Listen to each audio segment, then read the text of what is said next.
Hello दोस्तों, नमस्कार। मेरा नाम है जितेंद्र बोहरा और मैं स्वागत करता हूं आपका फिर क्या हुआ के अगले एपिसोड में।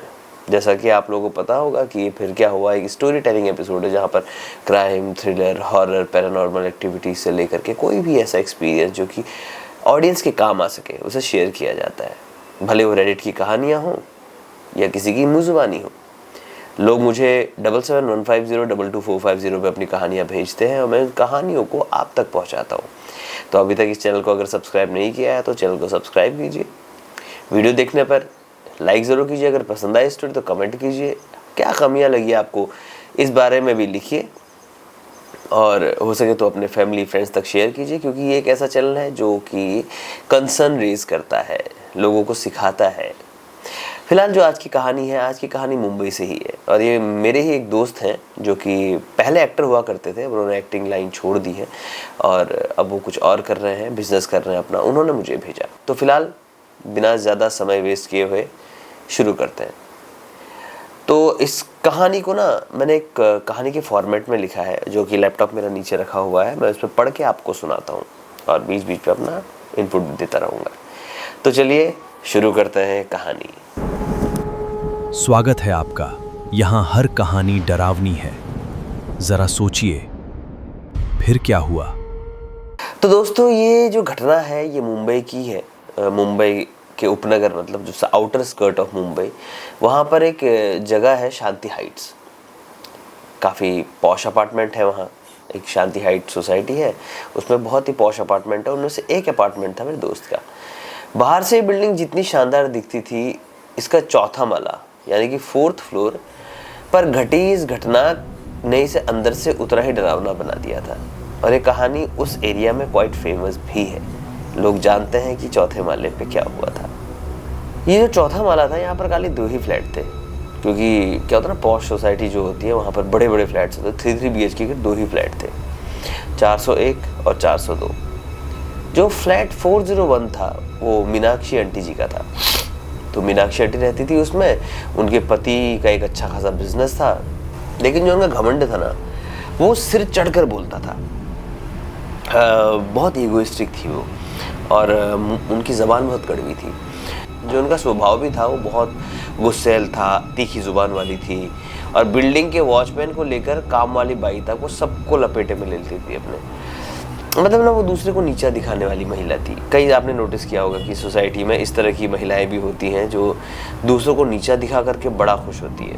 तो ये जो मीनाक्षी आंटी थी ये कुछ वैसी ही थी। ठीक, अब उनके ठीक सामने ये लॉबी थी। लॉबी के एक साइड फ्लैट 401 था, 402 था। तो उनके ठीक सामने 402 में राधिका जी का परिवार रहता था। और जो राधिका जी थी वो मीनाक्षी आंटी के जस्ट अपोजिट थी। मतलब जितनी तीखी है उतनी ही शांति है। शांत, धार्मिक, हमेशा मुस्कुराने वाली और दूसरों की मदद के लिए आधी रात में भी तैयार रहने वाली। मतलब ये सोसाइटी में फेमस थी लोगों की मदद करने के लिए। अब दोनों के बीच ना कोई ख़ास बातचीत नहीं थी, क्योंकि बिल्कुल अलग अलग थे। बस लिफ्ट में कभी मुलाकात हो जाती थी तो दुआ सलाम हो जाती थी। होता ना, लिफ्ट में अचानक से मिल गए तो हेलो हाय कर लिया और सब बढ़िया। हाँ, बस इतनी बात। फिर हुआ क्या कि सब कुछ ठीक चल रहा था।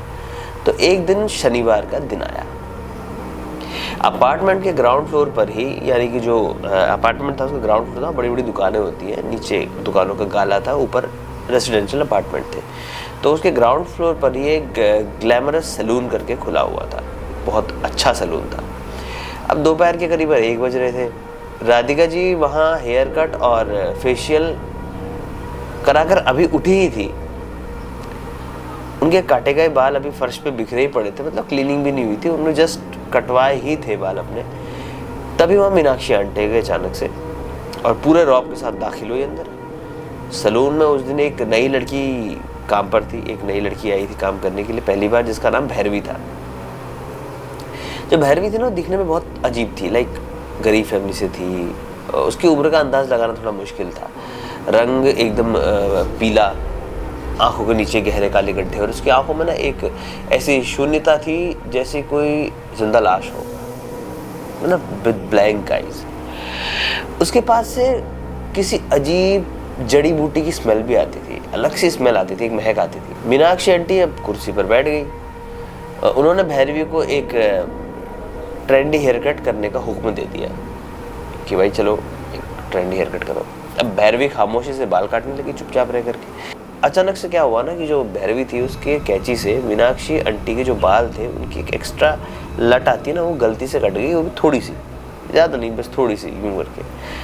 अब इस पे क्या हुआ कि देखते ही मीनाक्षी आंटी का पारा हाई हो गया, उनका गुस्सा 7वें आसमान में पहुंच गया। उन्होंने सैलून में हंगामा खड़ा कर दिया। भाई अंधी है क्या? पता है मेरे बाल कितने महंगे शैम्पू से धुलते हैं, तेरी औकात नहीं है। और न जाने क्या क्या कहा। भैरवी ने बहुत धीमी और ठंडी आवाज में कहा, मैडम सॉरी, गलती हो गई। अब मीनाक्षी आंटी पे घमंड हावी था। उन्होंने अब आओ देखा ना ताओ सबके सामने भैरवी के गाल पर एक जोर से झन्नाटेदार थप्पड़ मार दिया। तेरी इतनी औकात, अपनी हद में रहे। और थप्पड़ की गूंज से पूरा सैलून सन्ने रह गया। अब भैरवी थोड़ा ना फिजिकली बेचारी कमजोर थी, तो वो जमीन पे गिर गई। उसने अपना गाल सहलाया और जब उसने अपनी नजरें उठाई तो उसकी आंखों में आंसू नहीं बल्कि एक लाल खौफनाक चमक थी। भैरवी ने कोई विरोध नहीं किया, चुपचाप झाड़ू उठाई और फर्श से मीनाक्षी आंटी के कटे हुए बाल को समेटने लगी। लेकिन इस जल्दबाजी और अफरा तफरी में फर्श पर पड़े राधिका जी के जो बाल भी मीनाक्षी के बालों के साथ मिक्स हो गए, क्योंकि अभी अभी राधिका आंटी ने भी बाल कटवाए थे। और जस्ट उसके बाद ये सब कांड हुआ, मीनाक्षी आंटी भी आ गई। तो सफाई करते वक्त क्या हुआ कि राधिका आंटी और मीनाक्षी आंटी दोनों के बाल साथ में मिक्स हो गए। जो ये सैलून वाली घटना थी इसको 3 दिन हो गए, लेकिन चौथे दिन उस चौथे माले पे जो भाई कांड हुआ है, जो दहशत का नंगा नाच हुआ है, आज भी उसे लोग याद करते तो कांप उठते। पहला दिन क्या हुआ, राधिका जी और मीनाक्षी आंटी दोनों को एक अजीब सी बेचैनी होने लगी। रात के ठीक 3:15 बजे दोनों की नींद अचानक खुल जाती थी। दोनों को लगता था कि उनके बेडरूम में कोई लंबी काली परछाई खड़ी है जो उन्हें घूर रही है। सुबह उठने पर दोनों के शरीर पे भयंकर दर्द होता था, ऐसा दर्द जैसे रात भर उन्हें किसी ने पीटा हो। और कई बार उनकी बॉडी में ना ब्लू ब्लू पैचेस वाले निशान पड़ जाते थे। दूसरा दिन हुआ, हालत और बिगड़ गई। मीनाक्षी आंटी जब सुबह नहाने गई तो शावर खोलते ही पानी की जगह कुछ सेकंड के लिए गाढ़ा काला बदबूदार खून जैसा कुछ गिरा पानी की जगह। उनके जो बाथरूम का शीशा था उसके अंदर से किसी ने, ऐसा लग रहा था कि खरोच के निशान बना रखे। और उधर राधिका जी जो कि बहुत अच्छी लेडी थी, शांत स्वभाव वाली। अब राधिका जी के घर में ना हमेशा से अगरबत्ती और अच्छी चीज़ स्मेल रहती थी, पॉजिटिव एटमॉस्फेयर था। लेकिन अब वहाँ ना सड़े हुए मांस की बास आने लगी, यानी सड़े हुए मांस की बदबू आने लगी। और उनके घर से एक अजीब सी स्मेल आती थी कि अभी आप शमशान गए तो जो बॉडी जलने की स्मेल होती ना, वैसे स्मेल आने लग गई। और राधिका जी के जो घर की तुलसी थी, हर घर में तुलसी रखते हैं हिंदू जो होते हैं, उनकी तुलसी ना 2 रातों में एकदम सूख गई। भाई करते करते 5 दिन बीत गए, छठा दिन था। अब दोनों महिलाओं की हालत पागलों जैसी हो गई। मीनाक्षी आंटी की आंखों में नीचे काले गड्ढे पड़ गए। उन्हें ऐसा लगता था जैसे उनके सिर के बालों को कोई अचानक से आकर के बहुत जोर से खींच रहा है। और राधिका जी जो कि पूरी तरह से स्वस्थ थी, तंदुरुस्त थी, अचानक से ना बिस्तर से उठने लायक भी नहीं रही।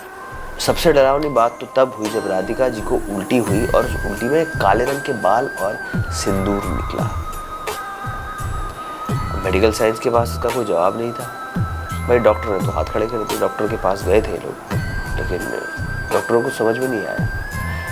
तो किसी डॉक्टर ने ही सजेस्ट किया कि ये हमारे जो साइंस है, हमारा मेडिकल चीज़ है, इससे बाहर की चीज़ है। तो आप किसी ऐसे इंसान से संपर्क करें जो कि इस मामले का एक्सपर्ट हो। अब जब पानी जो है सर से ऊपर चढ़ गया और राधिका जी एकदम मौत के मुहाने पर पहुंच गई, तो उनके पति ने हरिद्वार के अपने कुल गुरु स्वामी नित्यानंद जी को बुलाया। वो जो स्वामी नित्यानंद जी थे वो तंत्र विद्या और अघोर साधना के बहुत अच्छे जानकार थे।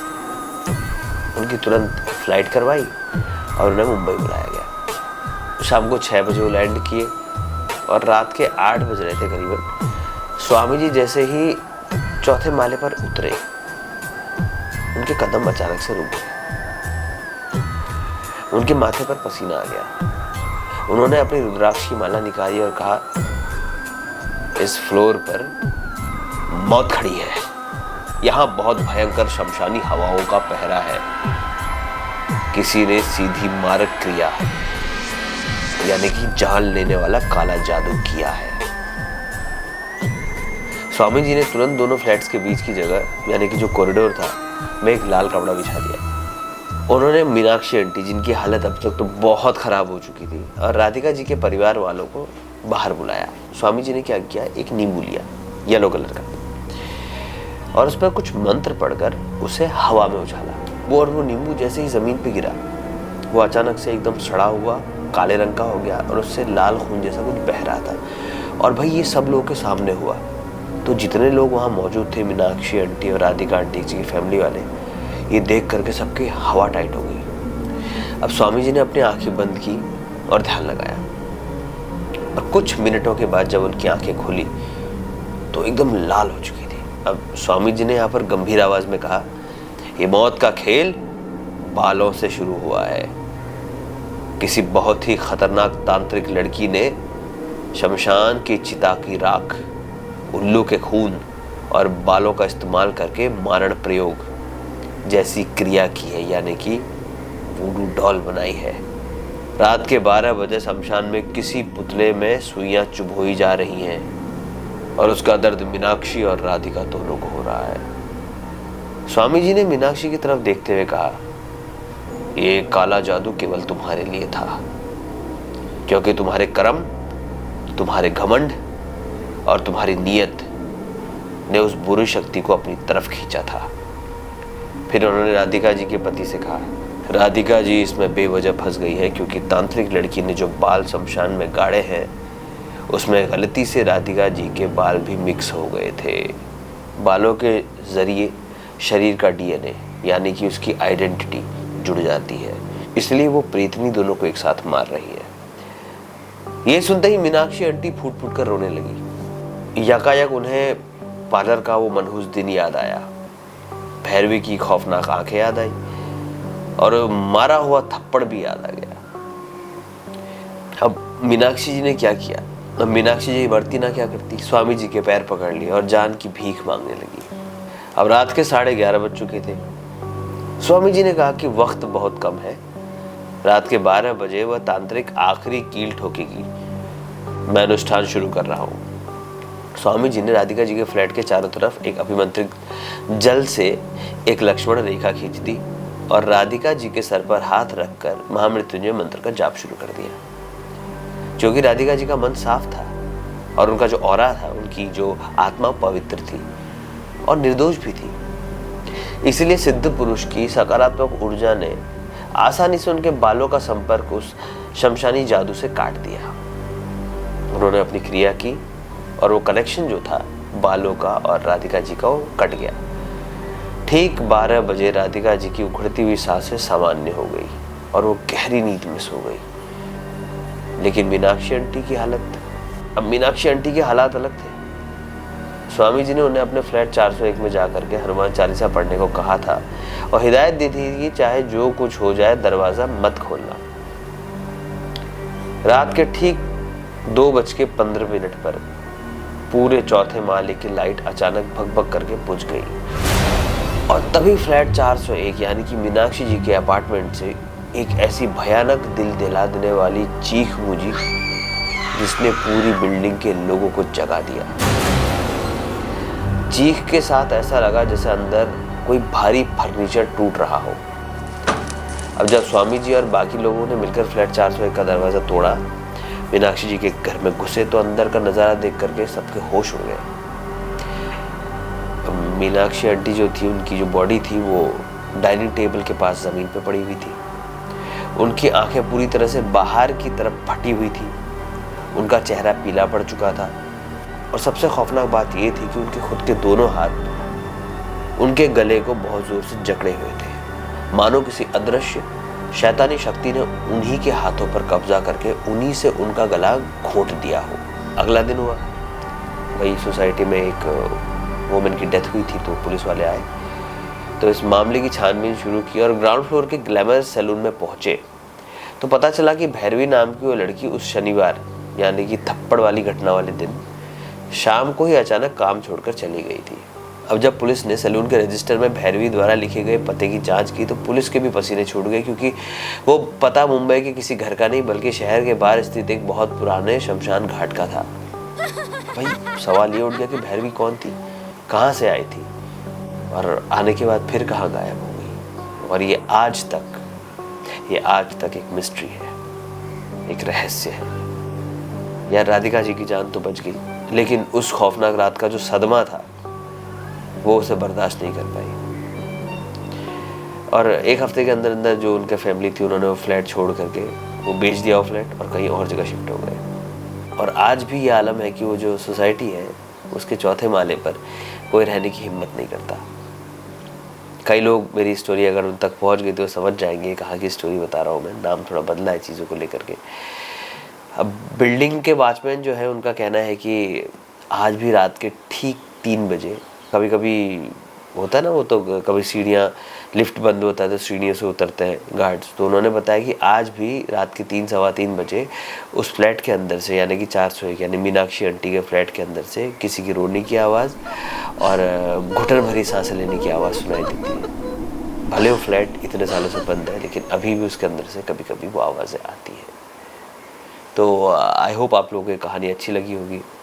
अच्छी लगी है तो लाइक कीजिए, कमेंट कीजिए कैसी लगी कहानी।